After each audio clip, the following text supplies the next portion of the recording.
এত দেরি হচ্ছে কেন? পড়িয়ে দে।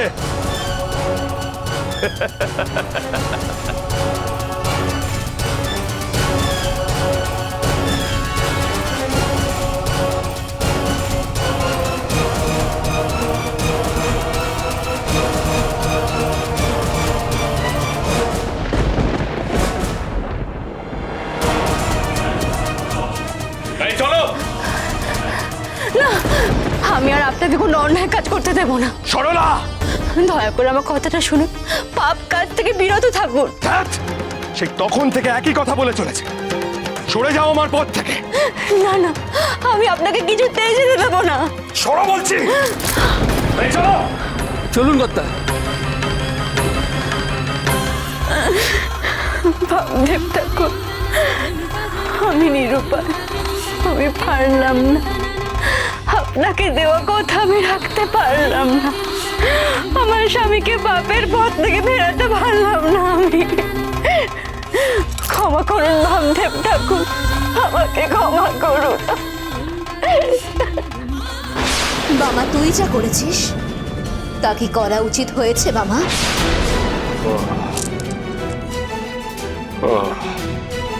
বুঝতে পেরেছি। হ্যাঁ, আমি বুঝেছি যে তুই কিসের কথা বলছিস, কিন্তু আমার কোনো উপায় ছিল না রে। হ্যাঁ, ওই সরলবালার চোখের জল দেখে আমি আর নিজেকে শান্ত রাখতে পারিনি। মানে নিজের স্বামীর মঙ্গলের জন্য দিনের পর দিন অসহনীয় যন্ত্রণা ভোগ করে চলেছে ওই মেয়েটি। তার দিক থেকে আমি কেমন করে মুখ ফিরিয়ে নি তুই বল দেখি।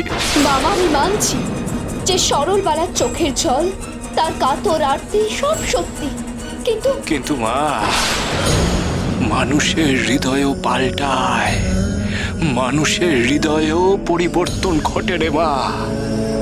কেন তোর বড় কুমার বীরেন্দ্রনাথ, তাদের কথা মনে নেই?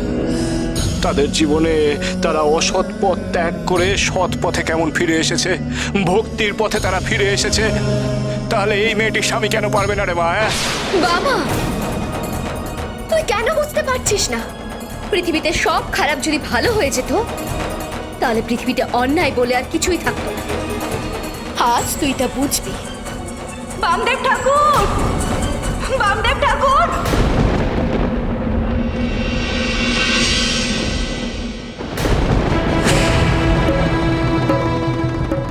বামদেব ঠাকুর, বামদেব ঠাকুর, বামদেব ঠাকুর, আমি পারলাম না বামদেব ঠাকুর। অনেক চেষ্টা করেও ওনাকে আমি সৎ পথে ফেরাতে পারলাম না। পৃথিবীতে সব খারাপ যদি ভালো হয়ে যেত, তাহলে পৃথিবীতে অন্যায় বলে আর কিছুই থাকতো না। আজ তুই তা বুঝবি। তুই কি বলছিস রে মা? ঠাকুর, আপনার দেওয়া চরণামৃত ওনাকে খাওয়াতেই উনি সুস্থ হয়ে উঠলেন, কিন্তু তারপর আমার বারণ না শুনে উনি শিকারে চলে গেলেন।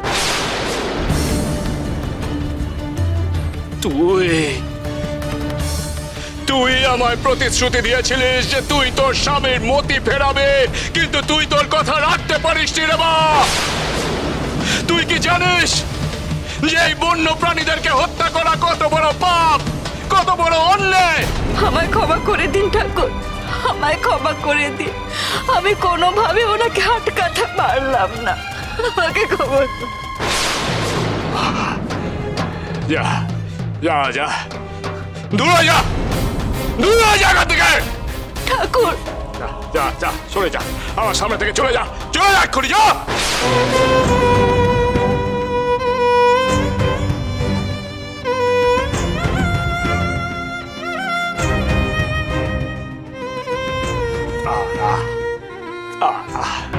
মা বলে গেল যে আমি আজ জানবো, আমি আজ বুঝবো।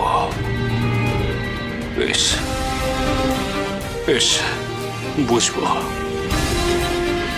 দেখি ওই শালা কালী শঙ্কর কি করছে। তারা তারা তারা তারা তারা তারা।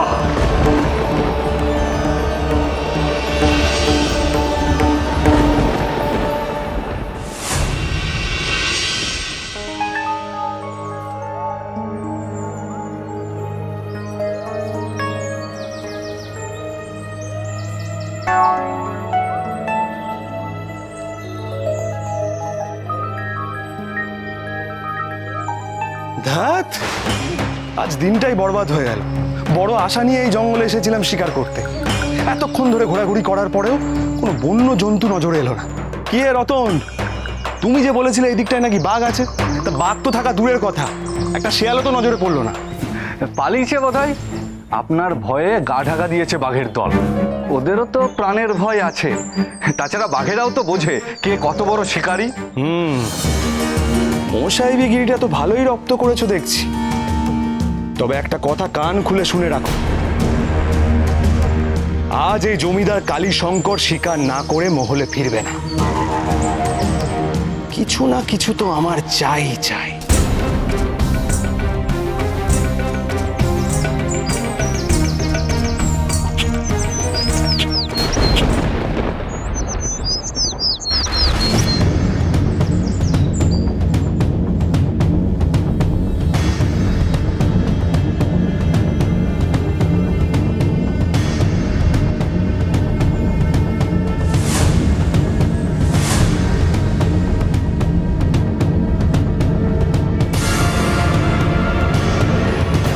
বাহ, কি সুন্দর রঙের দুটো পাখি।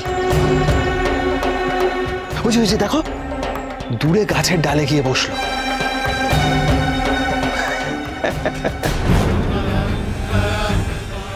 আজ বাঘের বদলে না হয় পাখি শিকার করবো। হ্যাঁ, কি বলো? চলো চলো, ওদিকটা যাই, এসো।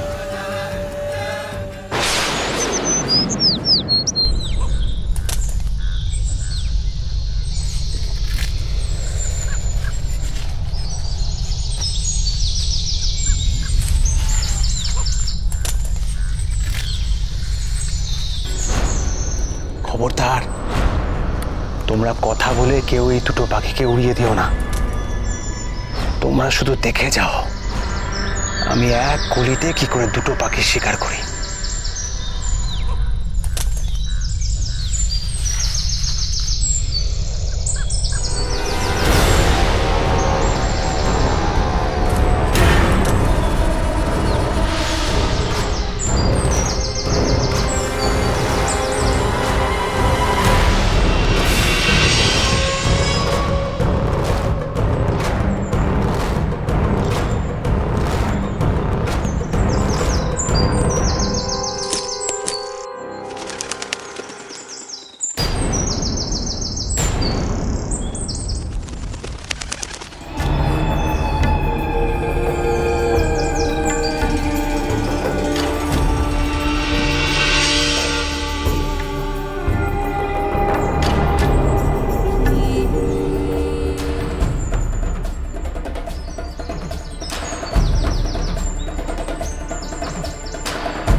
নিষ্ঠুর এই জমিদার কালী শঙ্কর, ও তো ওই বড় ফুটুসকল দিয়ে মেরে ফেলবে এই সুন্দর পাখি দুটোকে।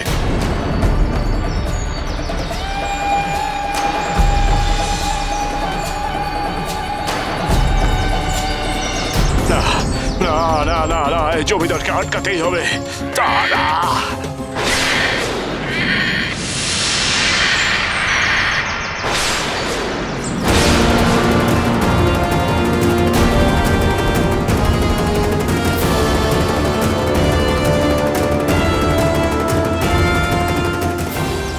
ও মা, এই পাখি দুটো ভারী অদ্ভুত তো।